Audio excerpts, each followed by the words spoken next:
Hello नमस्कार दोस्तों, स्वागत है आपका हमारे YouTube चैनल लर्न एजुकेशन में। और मैं विवेक आज आपको अपनी इस वीडियो में प्रतिशतीय क्रमांक के बारे में बताने वाला हूं, जो एक स्थिति सूचक मान है। हम ये वीडियो अपने विश्वविद्यालय वीर बहादुर सिंह पूर्वांचल विश्वविद्यालय और महाराजा सुहेल देवराज विश्वविद्यालय एमएड सेकेंड सेमेस्टर के 4th paper data analysis quantitative and qualitative में शामिल है। और साथ ही साथ ये उन सभी कोर्सेज़ के लिए इम्पोर्टेंट है जिसमें सांख्यिकी को, स्टैटिस्टिक्स को एक सब्जेक्ट के रूप में शामिल किया गया है। तो ये उन सभी विद्यार्थियों के लिए भी इम्पोर्टेंट है। एमए बीए इत्यादि, एमए बीए एजुकेशन और अन्य विषयों के लिए भी उतना ही इम्पोर्टेंट है। ठीक है, तो मैं आपसे ये कहना चाहूँगा कि आप हमारे चैनल पर नए हैं तो चैनल सब्सक्राइब कर सकते हैं। ये वीडियो अच्छी लगी तो शेयर भी करिए और अन्य कोई जानकारी के लिए हमें कमेंट द्वारा सूचित करिए। ठीक है, हमने देखा है कि हमारी वीडियोस वे लोग अधिक देखते हैं जो सब्सक्राइब नहीं किए हैं। तो मैं उनसे रिक्वेस्ट करना चाहूँगा कि हमारी इस मेहनत को सफल करिए। और आप सब्सक्राइब करने में केवल एक क्लिक की ज़रूरत होती है ना, आपका उसमें कुछ खर्च नहीं होता। ठीक, तो आपसे ये रिक्वेस्ट है कि सब्सक्राइब करें और लोगों से सब्सक्राइब कराएं, उनको तो शेयर करें ताकि ज़्यादा से ज़्यादा हमारे चैनल की ग्रोथ हो और आपको अधिक से अधिक लाभ मिल सके। ठीक है, आइए शुरू करते हैं। प्रतिशतीय क्रमांक, परसेंटाइल रैंक। देखिए, प्रतिशतीय क्रमांक क्या है? प्रतिशतीय क्रमांक को हम शतांक क्रम या शतांशीय क्रम भी कहते हैं। ठीक है, प्रतिशतीय क्रमांक जो होता है वो किसी समूह में, किसी छात्रों या कुछ लोगों के समूह में कुछ जो प्राप्तांक होते हैं, उन प्राप्तांकों में किसी एक प्राप्तांक के नीचे आने वाले कुल प्राप्तांकों के समूह को प्रतिशत के रूप में व्यक्त करता है। उदाहरण के लिए जैसे मैं आपको यदि अगर बताऊं कि अगर कोई प्राप्तांक हमारे पास है जो कि एक क्रम में लिखा हुआ है, ठीक है ना, आरोही या अवरोही क्रम में लिखा हुआ है, इस तरह से हमने एक रेखा के रूप में प्रदर्शित कर दिया।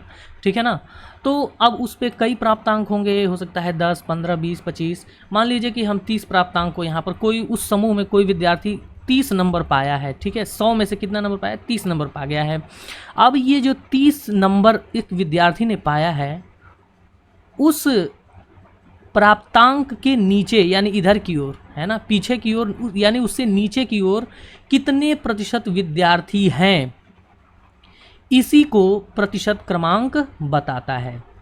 ठीक है, यह शतांक नहीं है जिसको हम परसेंटाइल हमने पढ़ा था, ये उससे भिन्न है लेकिन उससे संबंधित है। ठीक है ना, परसेंटाइल और परसेंटाइल रैंक में थोड़ा अंतर है। ठीक है, परंतु ये दोनों एक दूसरे से संबंधित हैं।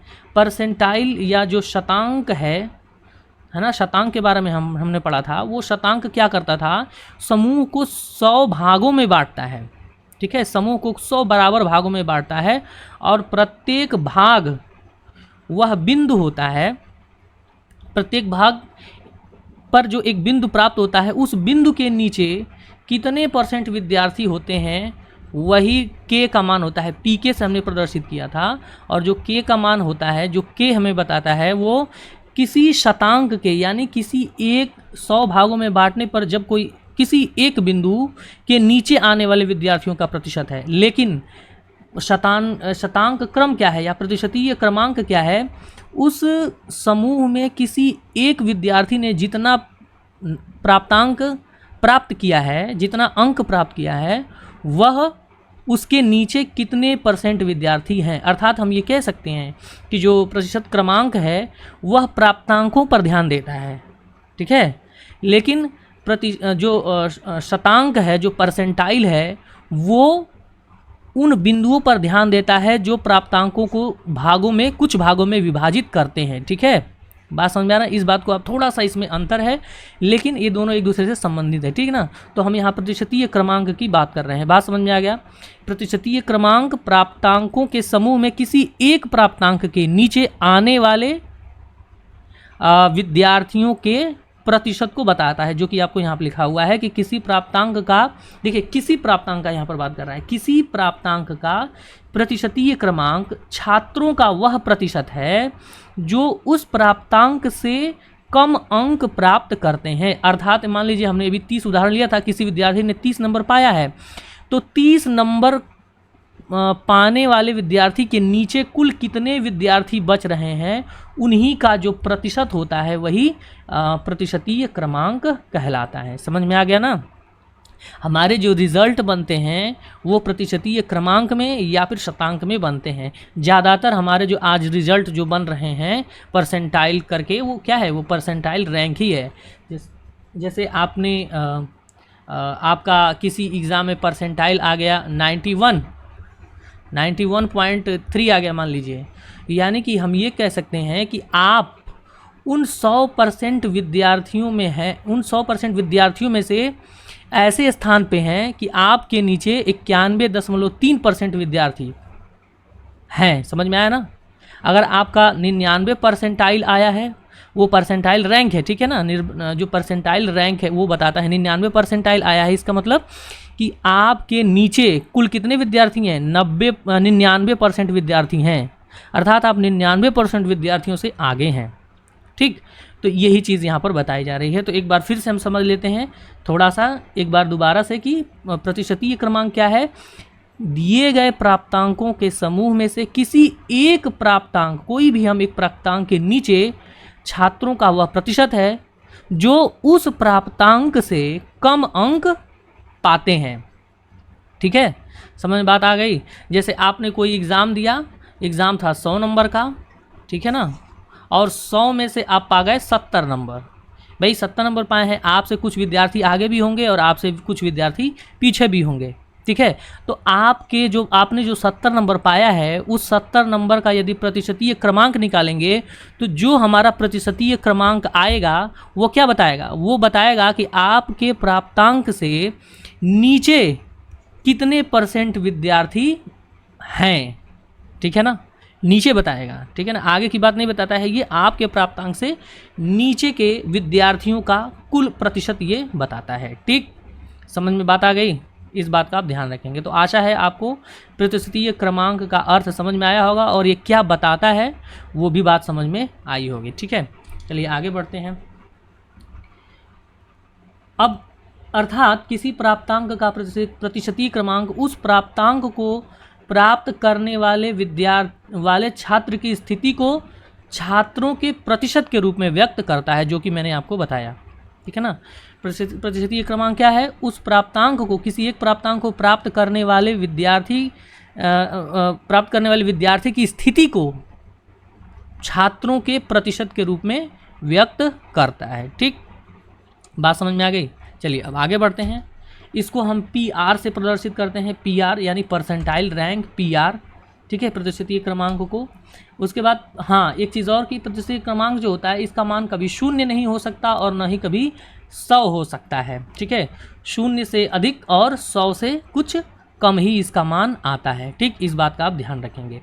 अब सवाल उठता है कि इसका उपयोग कहाँ कहाँ हम करते हैं, तो आइए उसको भी हम देख लेते हैं कि प्रतिशतीय क्रमांक का उपयोग हम कहाँ करते हैं। अच्छा, एक और उदाहरण अगर लें उसके पहले, तो आप जैसे कि हमने एक उदाहरण लिया कि यदि किसी एक उदाहरण लेते हैं प्रतिशतीय क्रमांक को समझने के लिए। मान लीजिए कि यदि किसी विद्यार्थी का प्राप्तांक है 62, ठीक है, और उसका प्रतिशतीय क्रम आ गया 85, PR आ गया, क्या PR जो आ गया वो 85 आ गया, और उसका जो प्राप्तांक मान लीजिए X था, तो उसका प्राप्तांक 62 है, और 62 जब हमने परसेंटाइल रैंक निकाला तो वो 85 आ गया।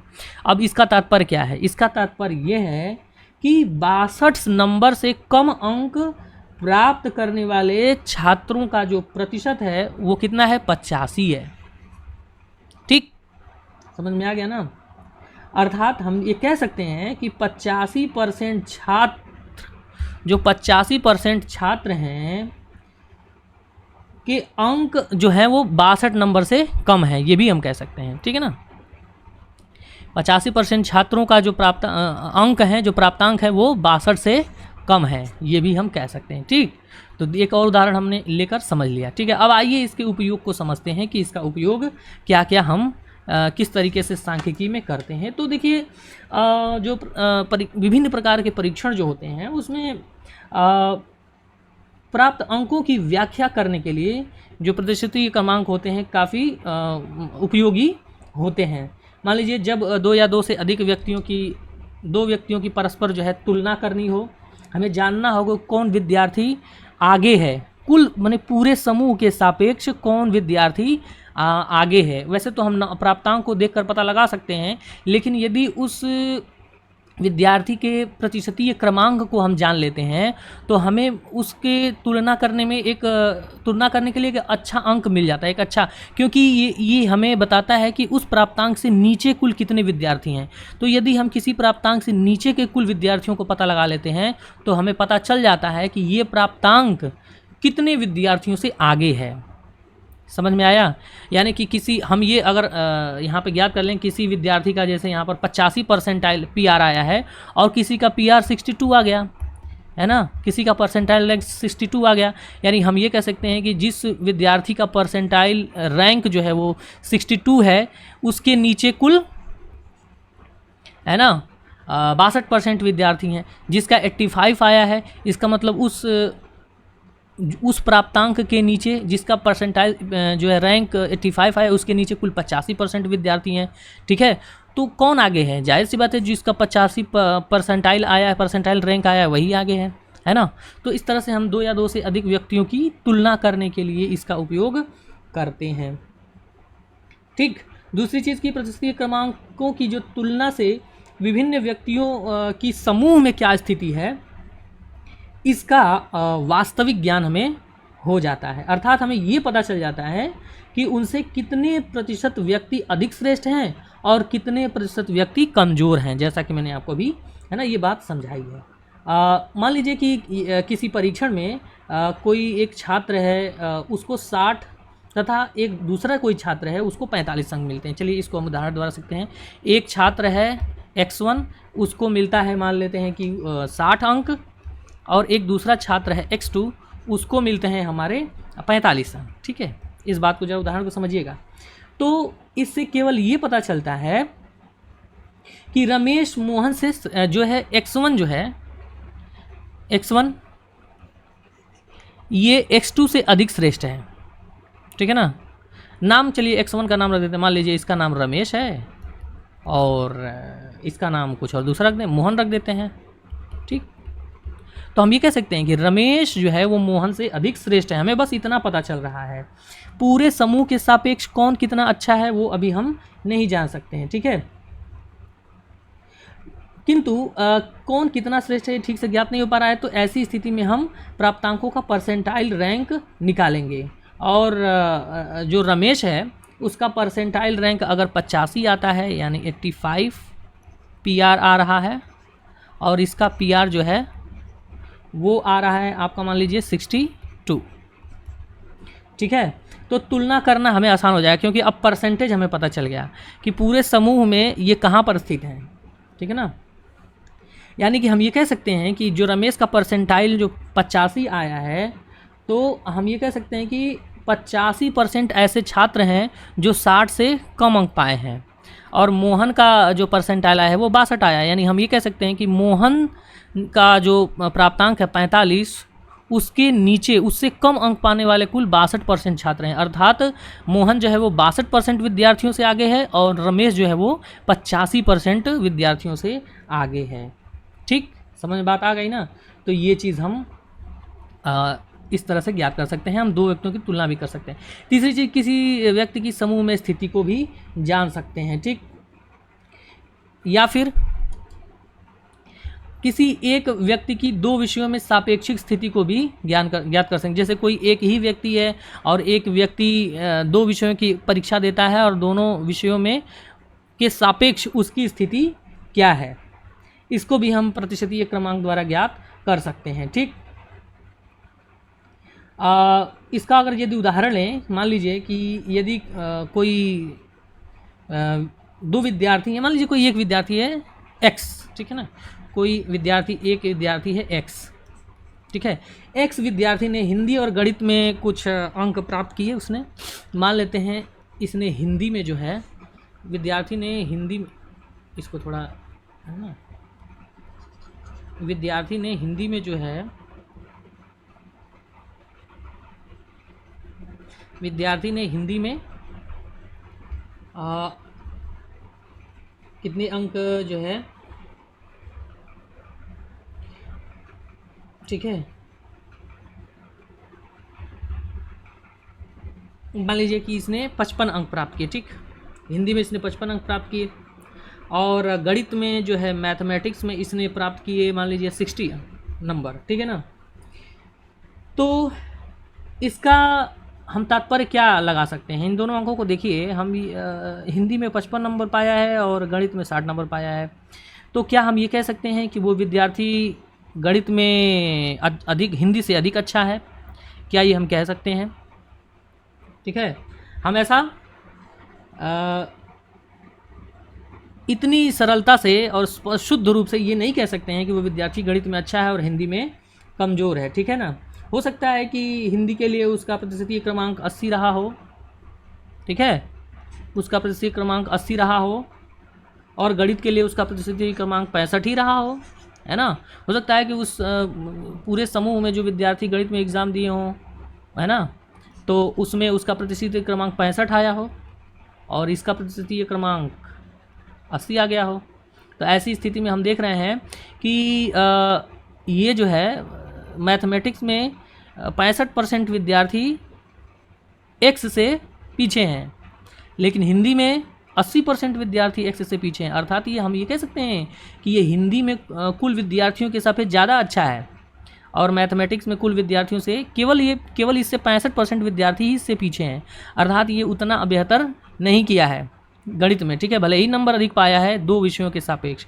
तो हम इस तरीके से 2 या 2 से अधिक विषयों की सापेक्षिक स्थिति की भी तुलना कर सकते हैं। हम ये ज्ञात कर सकते हैं कि पूरे समूह के सापेक्ष किन्हीं 2 विषयों में कोई व्यक्ति कौन सा स्तर रखता है अपने समूह में। ठीक है, बात समझ में आई? तो ये इसके कुछ उपयोग रहे हैं। आइए अब हम जो है, एक और इसके उपयोग है कि प्रतिशत क्रमांकों का उपयोग जो है प्रमाणीकृत परीक्षणों के लिए, मानक तैयार करने के लिए भी किया जाता है। कुछ स्टैंडर्ड बनाने के लिए भी हम प्रतिशतीय क्रमांकों का उपयोग करते हैं। ठीक, तो ये कुछ उपयोग हो गए, और हमारे प्रतिशतीय क्रमांक का कॉन्सेप्ट जो है हमने आज सीखा है। अब आइए अब हम प्रतिशतीय क्रमांकों को ज्ञात करने की विधि को सीखेंगे कि अवर्गीकृत समंकों से प्रतिशतीय क्रमांक किस प्रकार से हम ज्ञात करते हैं। तो उसके लिए जाहिर सी बात है, हमारे पास हर एक कॉन्सेप्ट जो भी हमने पढ़े सबके लिए एक सूत्र है, तो इसके लिए भी सूत्र है। वर्गीकृत और अवर्गीकृत समंकों के लिए अलग अलग जो है यहाँ पर सूत्र हैं। तो आइए देखते हैं कि प्रतिशतीय क्रम अवर्गीकृत समूह के लिए प्रतिशतीय क्रमांक ज्ञात करने का सूत्र क्या है। तो ध्यान दीजिएगा, सबसे पहले हमारा काम होता है प्रतिशतीय क्रमांक ज्ञात करने के लिए कि प्राप्तांकों को हमें आरोही क्रम में, यानी असेंडिंग ऑर्डर अर्थात बढ़ते हुए क्रम में लिख लेना है। और जब हम प्राप्तांकों को बढ़ते हुए क्रम में लिखेंगे तब उसके लिए जो सूत्र होगा वो कुछ ये होगा। प्रतिशतीय क्रमांक पी आर बराबर 100 गुणे आर ए माइनस 50/n। अब इसमें क्या है, आर ए का मतलब कौन सा रैंक, आर ए का मतलब क्या है कि आरोही क्रम में जो हमने व्यवस्थित किया है, उस व्यवस्थित क्रम में लिखे गए प्राप्तांकों के समूह में कौन सा आप परसेंटाइल रैंक ज्ञात करना चाहते हैं, किस प्राप्तांक का, और उस प्राप्तांक का क्रमांक क्या है। ठीक है ना, क्रमांक क्या है। जैसे कि अगर हमने प्राप्तांकों को ऐसे लिख दिया कि कोई 30 पा रहा है, कोई 32 पा रहा है ना, कोई पा रहा है 41, है ना, कोई हम पा गया 56। तो हमने यहाँ 4 प्राप्तांकों को क्रम में लिख दिया, कोई 60 पा गया, चलिए हमने यहाँ 5 प्राप्तांकों को क्रम में लिख दिया। अब इन प्राप्तांकों को देखिए बढ़ते हुए क्रम में लिखा गया है। ठीक, अब बढ़ते हुए यानी आरोही यानी असेंडिंग ऑर्डर में हमने लिख दिया। अब इसको हम क्रमांक देंगे, ये पहले नंबर पे आ रहा है, ये दूसरे नंबर पे आ रहा है, ये तीसरे नंबर पे आ रहा है, चौथे नंबर पे, 5वें नंबर पे। तो यहाँ आर ए क्या है, मान लीजिए आपको 41 का प्रतिशतीय क्रमांक निकालना है। ये जो प्राप्तांक 41 है इसका प्रतिशतीय क्रमांक निकालना है, तो वो तीसरे नंबर पे आ रहा है, तो यही हमारा आर ए हो जाएगा। आर ए का मान क्या हो जाएगा, 3। ठीक है, क्योंकि ये तीसरे नंबर पे आ रहा है आरोही क्रम में लिखे गए प्राप्तांकों के समूह में से। ठीक, अब n क्या है? कुल प्राप्तांकों की संख्या है। ठीक, तो ये हमारा सूत्र है। अच्छा, एक और चीज़, अगर हम प्राप्तांकों को अवरोही क्रम में लिखकर अगर परसेंटाइल रैंक निकालना चाहते हैं तो उसके लिए अलग सूत्र है। उसके लिए सूत्र क्या है? उसको हम क्या करते हैं? 100 में से घटा देते हैं। ठीक, यही सूत्र रहेगा, लेकिन 100 में से घटा दिया जाएगा। ठीक, 100 माइनस 100 इंटू RD का मतलब क्या है? RA का मतलब यहाँ असेंडिंग ऑर्डर से है। RA का मतलब रैंक इन असेंडिंग ऑर्डर, और यहाँ पर जो RD लिखा हुआ है, RD का मतलब क्या है?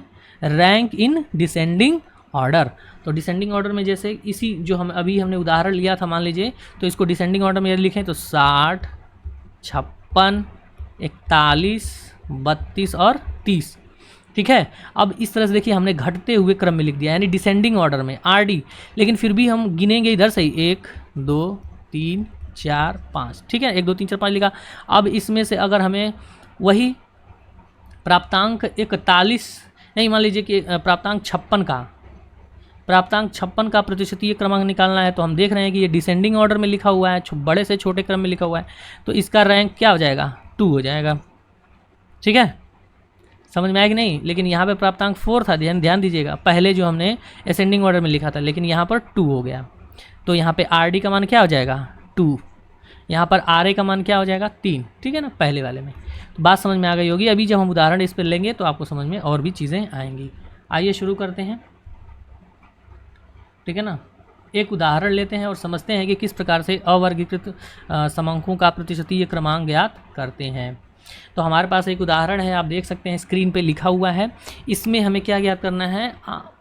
35 प्राप्तांक 35 और प्राप्तांक 52 का प्रतिशतीय क्रमांक। यहाँ पर देखिए 35 और 52 का, जो विद्यार्थी 35 नंबर पाया है और दूसरा जो विद्यार्थी 52 नंबर पाया है, इन दोनों का प्रतिशतीय क्रमांक क्या है, जबकि कुल विद्यार्थियों की संख्या कितनी है? 15। ठीक है, तो ध्यान दीजिएगा। अब हमें पहला काम क्या करना है? इनको आरोही क्रम में लगा लेना है। तो आइए आरोही क्रम में लगा लेते हैं। ठीक है, यहाँ पर हमने आरोही क्रम में प्राप्तांकों को लिख लिया है। इतना काम आपको करना पड़ेगा, और ध्यान से कि कोई अंक जो छूट ना जाए, और जो है कोई ऐसा अंक ना आ जाए जो कि पहले लिख दिया जाए, यानी बड़ा पहले छोटा बाद में ले जाए। तो इस तरह से करेंगे तो गलती भी हो सकती है। तो इसलिए हमें ध्यान से इस काम को करना है, प्राप्तांकों को आरोही क्रम में लिखने के लिए। अब हमने पहला काम कर लिया, अब इसको हम क्या करेंगे? गिन लेते हैं, इस पर नंबरिंग कर लेते हैं। ठीक है ना, आइए नंबरिंग कर लेते हैं। ये पहला प्राप्तांक है, ये दूसरा, 3 4 5 है ना, 6 7 8 9 10 11 12 13 14 और ये 15 हमने नंबर कर लिया। हर एक प्राप्तांक को नंबरिंग दे ली। ठीक है, अब यहीं से हम RA फाइंड कर लेंगे। आइए, अब हमारे पास सूत्र क्या है? हमें पहला सवाल जो है वो 35 निकालना है, यानी 35 प्राप्तांक। आप देख सकते हैं कितने नंबर पे आ रहा है? 5वें नंबर पे आ रहा है। जो 35 आ रहा है वो 5वें नंबर पे आ रहा है। अर्थात अपने सूत्र के अनुसार जो आरोही क्रम में रखने पर 35 का प्राप्तांक क्रमांक क्या है? 5वें क्रमांक पे आ रहा है। तो अब हम, यानी कि RA बराबर क्या हो जाएगा? 5। असेंडिंग ऑर्डर में रखने पर प्राप्तांकों 35 नंबर जो प्राप्तांक है वो किस क्रम पर आ रहा है? तो 5वें नंबर पे आ रहा है। कुल प्राप्तांकों की संख्या n कितनी है? 15 है। आइए अपने सूत्र में हम रखते हैं। तो सूत्र हमारा, जब प्राप्तांक आरोही क्रम में हो तो सूत्र हमारा ये होता है 100 × RA - 50/n। आइए इसमें रखते हैं। जैसे ही आप रखेंगे RA की जगह पे 5 और n की जगह पे 15, और जब सॉल्व करते हैं तो आंसर आता है, परसेंटाइल रैंक जो आता है वो आता है 30। ठीक है, तो कंक्लूज़न हम यहाँ से क्या निकाल सकते हैं? हम ये निकाल सकते हैं कि जिस विद्यार्थी ने 35 नंबर पाया है, यानी जो विद्यार्थी 35 नंबर पाए होंगे, जो विद्यार्थी कितने नंबर पाए होंगे? 35। ठीक है, उनके नीचे कुल कितने प्रतिशत विद्यार्थी हैं? तो कुल 30% विद्यार्थी हैं। 35 नंबर पाने वाले विद्यार्थियों में, है ना, उनसे कम अंक प्राप्त करने वाले विद्यार्थियों का प्रतिशत 30% है। ठीक है, अर्थात 35 नंबर जो पाया होगा वह 30% विद्यार्थियों से आगे है। ठीक, और 35 नंबर से आगे कितने विद्यार्थी हैं? तो जो बच रहे हैं वो हो जाएंगे, वो 70% विद्यार्थी इससे आगे हो जाएंगे। ठीक है, बात समझ में आ रहा है ना? तो अब एक और उदाहरण लेते हैं जो इससे कुछ भिन्न है, ठीक है। अच्छा, अभी एक बचा हुआ है ना, 52 नंबर हमें अभी ज्ञात करना है कि 52 नंबर पाने वाले विद्यार्थी का प्रतिशत क्रमांक क्या है। तो बिल्कुल 52 नंबर जो विद्यार्थी पाया है वो कौन से नंबर पे आ रहा है, वो आ रहा है 10वें नंबर पे, ठीक है। उसका क्रमांक क्या है 10, यहाँ पे मिस्टेक हो गई है, 5 लिख दिया गया है ना, यहाँ पे क्या हो जाएगा 10, ठीक है। 10 नंबर 10वें क्रमांक पे आ रहा है, आप देख सकते हैं। अब जो है सूत्र में इसको रखेंगे, ठीक है। आर ए का मान 10 लिख दिया गया और एन का मान 15 लिख दिया गया। अब सूत्र में रखिए, जैसे ही सूत्र में रखेंगे तो 100 × 10 - 50/15 सॉल्व करते हैं तो आंसर आता है 63.33। अर्थात हम ये कह सकते हैं कि जो विद्यार्थी 52 नंबर पाया है उसके पीछे उसके नीचे कुल 63.33% विद्यार्थी हैं, अर्थात वो 63.33% विद्यार्थियों से आगे है जिस विद्यार्थी ने 52 नंबर पाया होगा, ठीक, ये चीज़। अब आते हैं आगे और दूसरा उदाहरण लेते हैं। एक और उदाहरण, यहाँ पे हमने उदाहरण में ये जो सवाल है यहाँ पे देखिए ध्यान से लिखा हुआ है कि 20 छात्रों के समूह में से किसी छात्र का हिंदी परीक्षा में तीसरा स्थान है, छात्र का प्रतिशतीय क्रमांक ज्ञात करिए। ध्यान दीजिएगा, हमें यहाँ पर दे दिया है तीसरा स्थान है, यानी 20 छात्रों के समूह में हिंदी की परीक्षा हुई और कोई विद्यार्थी पा रहा है तीसरा स्थान, पहला दूसरा तीसरा। बताइए पहला दूसरा तीसरा स्थान हम कैसे ज्ञात करेंगे? जब हम विद्यार्थियों के प्राप्तांकों को बड़े से छोटे क्रम में लिखेंगे। मान लीजिए कि कोई 100 नंबर की परीक्षा हुई, किसी विद्यार्थी ने उसमें 80 नंबर पा गया, कोई विद्यार्थी पा रहा है 75 नंबर, और जो तीसरा स्थान का जो विद्यार्थी है वो हो सकता है कि पा रहा होगा 72 नंबर और बाकी उसके नीचे विद्यार्थी होंगे, ठीक है। बात समझ में आ रहा है ना? तो यह जब तक हम बड़े से छोटे क्रम में नहीं लिखेंगे, हमें फर्स्ट सेकेंड और थर्ड कौन कौन विद्यार्थी आए हैं इसको हमें पता आसानी से नहीं चलेगा। तो विद्यार्थियों को हमें यहाँ पर ज़्यादा से कम की ओर क्रम में रखने पर ही उनका स्थान पता चल पाएगा कि फर्स्ट सेकेंड और थर्ड है कि नहीं। अर्थात इसका मतलब हम ये कह सकते हैं कि ये जो छात्रों का समूह है वो अवरोही क्रम में लिखा रहा होगा, यानी डिसेंडिंग ऑर्डर में लिखा रहा होगा, तभी हमने इस छात्र का तीसरा स्थान ज्ञात किया है, ठीक, तीसरा स्थान है। तो इसका मतलब यहाँ पे आर ए का मान क्या है? आर ए का मान 3, ठीक है ना। आर ए का मान क्या है? 3 है, यानी यहाँ पे जो हमने 72 नंबर लिया कि मान लीजिए तीसरा विद्यार्थी मान लेते हैं कि वो 72 नंबर पाया होगा, तो वो तीसरे स्थान पे आ रहा है, ठीक। तो आर ए का मान क्या हो गया? 3, ठीक है ना। ध्यान दीजिएगा, यहाँ पे प्राप्तांक की ज़रूरत नहीं है, वो प्राप्तांक किस क्रम पे है ये इसकी ज़रूरत है, ठीक है ना। तो आइए अब सूत्र में रखते हैं, चूँकि अवरोही क्रम के लिए सूत्र क्या है? 100 में से वो फार्मूला हम घटा देते हैं। तो सूत्र हमारा ये है 100 × RD - 50/n। अब आइए यहाँ पे RD का मान रखते हैं और n का मान रखते हैं। जैसे ही आप रखेंगे, RD का मान 3 है और n का मान कुल छात्रों की संख्या 20 है। सॉल्व करते हैं तो जो उत्तर है वो आता है हमारा 87.5, ठीक है। अर्थात जो विद्यार्थी तीसरे नंबर पे आया है पूरी कक्षा में, वह 87.5% विद्यार्थियों से आगे है। या दूसरे शब्दों में हम ये कह सकते हैं कि जो विद्यार्थी तीसरे नंबर पे आया है उससे पीछे कुल कितने विद्यार्थी हैं? तो 87.5% विद्यार्थी हैं, ठीक। तो आशा है आपको प्रतिशतीय क्रमांक अवर्गीकृत आंकड़ों से कैसे ज्ञात करते हैं बात समझ में आया होगा। इसको आप बार बार देखें, अभ्यास करें और वीडियो को लास्ट तक देखें, क्योंकि हम इसी वीडियो में वर्गीकृत समंकों से कैसे प्रतिशतीय क्रमांक ज्ञात करते हैं सीखेंगे, ठीक है ना। तो वीडियो में अंत तक पेशेंस के साथ बने रहें और देखते रहें, ठीक है, देखते रहें, इसका अभ्यास करते रहें। अगला जो हम उदाहरण लेने वाले हैं वो हमारे 2022 के एग्ज़ाम में आया हुआ था, वर्गीकृत आंकड़ों से प्रतिशतीय क्रमांक ज्ञात करने के लिए। तो सबसे पहले हम वर्गीकृत आंकड़ों से प्रतिशतीय क्रमांक ज्ञात करने का सूत्र को देखेंगे कि कौन से सूत्र से हम ये ज्ञात कर सकते हैं। तो आइए उस सूत्र को हम देख लेते हैं। वह सूत्र कुछ इस प्रकार से है, PR बराबर, इसको आप ध्यान से देख लीजिए, ये 2022 में इस पे क्वेश्चन जो है पूछा गया था और उसी उदाहरण को, उसी प्रश्न को हम यहाँ पे हल करेंगे। आप लोगों की बहुत क्वेरी रहती है कि सर आप प्रीवियस ईयर के क्वेश्चन जो है वो सॉल्व करा दीजिए तो अच्छा रहेगा। तो मैंने यहाँ पर जो उदाहरण लिया है वह प्रीवियस ईयर क्वेश्चन ही है ना। वो अगर इस सूत्र पे पहले कोई सवाल आ चुका है तो मैं उसी को यहाँ पर आपके इस वीडियो में लेता हूँ, है ना। तो ये जो वर्गीकृत समंकों से प्रतिशतीय क्रमांक है, इस पर एक सवाल 2022 में आया था और उसी को हम यहाँ पर सॉल्व करेंगे, ठीक है। सूत्र को ज़रा आप ध्यान से देख लीजिए, क्या है, पी आर बराबर 100/n CFB plus x minus L/i into F. ये हमारा सूत्र है, इसको आप बिल्कुल याद कर लीजिए, ठीक है। आइए अब इसमें हम समझ लेते हैं कि कौन से पद किसके बारे में बता रहा है। तो x क्या है, वह प्राप्तांक है जिसका प्रतिशतीय क्रमांक हमें ज्ञात करना है, ठीक है ना। सवाल में देगा कि इस प्राप्तांक का प्रतिशतीय क्रमांक ज्ञात करिए, तो वो x उसको हम मान लेंगे।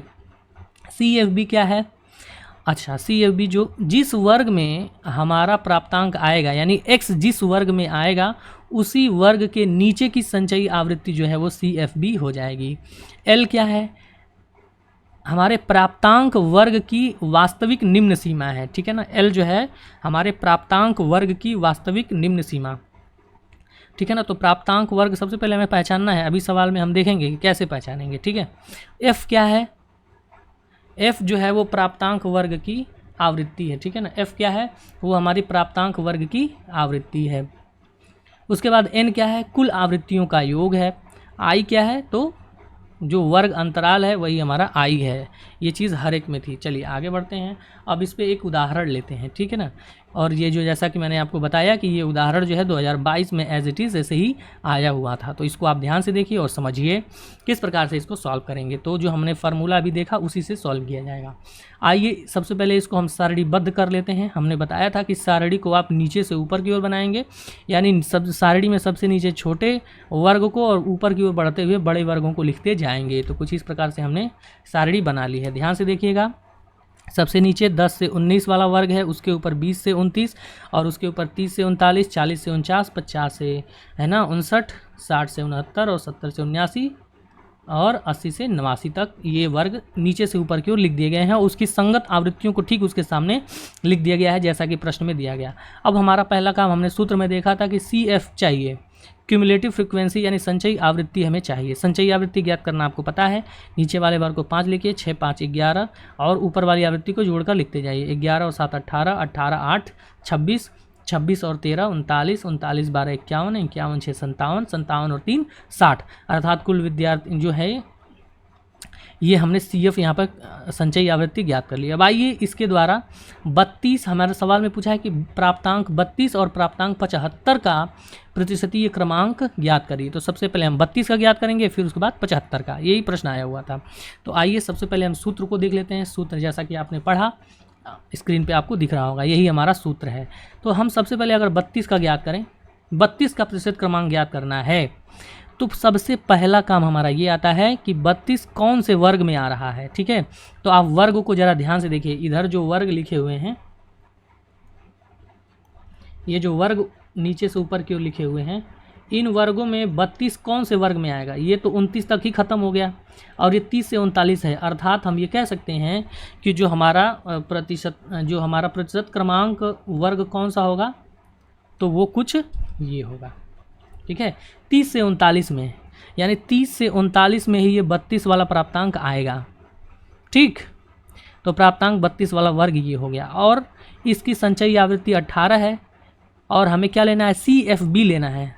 क्या लेना है, CFB। तो CFB ठीक उसके नीचे की संचयी आवृत्ति, तो 18 के नीचे कौन सा है, 11, यही हमारा 32% क्रमांक के लिए संचयी आवृत्ति हो जाएगी, ठीक है। F क्या हो जाएगा, तो प्राप्तांक वर्ग का की आवृत्ति तो 7 है, 7 हो जाएगा, ठीक है, कुछ इस तरीके से। उसके बाद L क्या हो जाएगा, L 29.5 हो जाएगा, क्योंकि प्राप्तांक वर्ग की वास्तविक निम्न सीमा, तो देखिए 30 से 39 है, 30 की वास्तविक निम्न सीमा क्या हो जाएगी, 0.5 घटा देंगे तो 29.5 आ जाएगी। F 7 हो गया। I का मान कितना है, 10, यानी वर्ग अंतराल 10 है और कुल आवृत्तियों का योग 60 है, ठीक है ना। और हमारा X का मान कितना है, तो 32, क्योंकि यही हमें इसी प्राप्तांक का हमें प्रतिशत क्रमांक ज्ञात करना है। आइए अब इसको हम सूत्र में रखते हैं। तो सूत्र आपकी स्क्रीन पर दिख रहा है, हम यहाँ पर मान रख देते हैं। 100/n की जगह 60 रख दिया और CFB क्या है हमारा 11 मिला था और x का मान 32 है, लोअर लिमिट कितनी है 29.5, आई का मान 10 है और वर्ग अंतराल इस वर्ग का कितना है 7 है। अब इसको सॉल्व करेंगे तो कुछ इस तरह से प्राप्त होगा 1.66 11 प्लस 1.75। ठीक है, आगे इसको सॉल्व करते हैं तो 1.66 गुणे 12.75 और जब मल्टीप्लाई आप करते हैं तो आंसर आता है 21.165। ठीक है, 21.165 और यही हमारा प्राप्तांक 32 का प्रतिशतीय क्रमांक है। अर्थात हम ये कह सकते हैं कि जो व्यक्ति जिन विद्यार्थियों ने 32 नंबर पाया है, जिन विद्यार्थियों ने 32 नंबर पाया है उनके नीचे कुल 21.165% विद्यार्थी हैं, है ना। ठीक, बात समझ में आ गया। अब आइए दूसरा सवाल जो कह रहा है 75 का प्राप्तांक 75 का प्रतिशतीय क्रमांक ज्ञात कीजिए। ठीक, 32 का हमने ज्ञात कर लिया है, अब 75 का ज्ञात करेंगे। तो ठीक यही सूत्र जो है फिर से अप्लाई करेंगे, लेकिन अब 75 के लिए। तो पहला सबसे काम क्या है, पहला काम देखेंगे कि किस वर्ग में 75 शामिल हो रहा है। तो ध्यान दीजिएगा 75 जो है वो इस वर्ग में शामिल हो रहा है। देखिए 70 से 79, 70 से 79, 70 71 72 इसी वर्ग में आएगा 72। ठीक है ना, सॉरी 75 निकालना है तो 70 से 89 है तो 70 71 72 73 और 74 75 इसी वर्ग में आएगा। प्राप्तांक 75 वाला वर्ग हो गया। ठीक है, इसकी आवृत्ति कितनी है तो आप देख सकते हैं इसकी आवृत्ति 6 है ना। और इस वर्ग के नीचे की संचयी आवृत्ति यानी कि प्राप्तांक 75 वर्ग का के नीचे की संचयी आवृत्ति कितनी है 51 है। तो CFB इसके लिए क्या हो जाएगा 51 हो जाएगा। ठीक है ना। अब और इसकी लोअर लिमिट हमें चाहिए तो 70 की यहाँ पर लोअर लिमिट 70 है, 70 में 0.5 घटाइए है ना 59.5। ठीक है, 59 कह रहा हूँ 69.5 है ना। उसके बाद से F का मान कितना है 6 है, I का मान 10 है, N का मान 60 है, X का मान 75 है। ठीक, आइए अब इसको सूत्र में रखते हैं क्योंकि X का मान 75 है, इसी को हमें ज्ञात करना है। सूत्र में जब हम रखेंगे तो कुछ इस तरीके से प्राप्त होगा 100/60 ब्रैकेट में 51 प्लस 75 माइनस 69.5/10 गुणे 6। ठीक है, अब इसको सॉल्व करते हैं। आइए इसको जब आप सॉल्व करेंगे तो ये कुछ इस तरीके से प्राप्त होगा 1.66 ब्रैकेट में 51 प्लस 3.3। जब आगे सॉल्व करेंगे तो 1.66 गुणे 54.3 और जब गुणा करेंगे इसका तो जो उत्तर आएगा वो 90.138 आएगा। अर्थात हम ये कह सकते हैं कि जो विद्यार्थी 75 नंबर पाए होंगे उनके पीछे कुल कितने विद्यार्थी हैं तो 90.138% विद्यार्थी 75 नंबर पाने वाले विद्यार्थियों के पीछे हैं। ठीक है ना। और दूसरे शब्दों में हम ये भी कह सकते हैं कि 75 नंबर पाने वाले विद्यार्थी 90.138% विद्यार्थियों से आगे हैं। ठीक, समझ में बात आ गई ना। तो ये है हमारा प्रतिशतीय क्रमांक ज्ञात करने की विधि जो कि वर्गीकृत समंकों से ज्ञात की गई है। ये प्रश्न जो है 2022 में पूछा था और आपके इस सेमेस्टर में भी पूछा जा सकता है। तो कृपया आप इसका अभ्यास करें।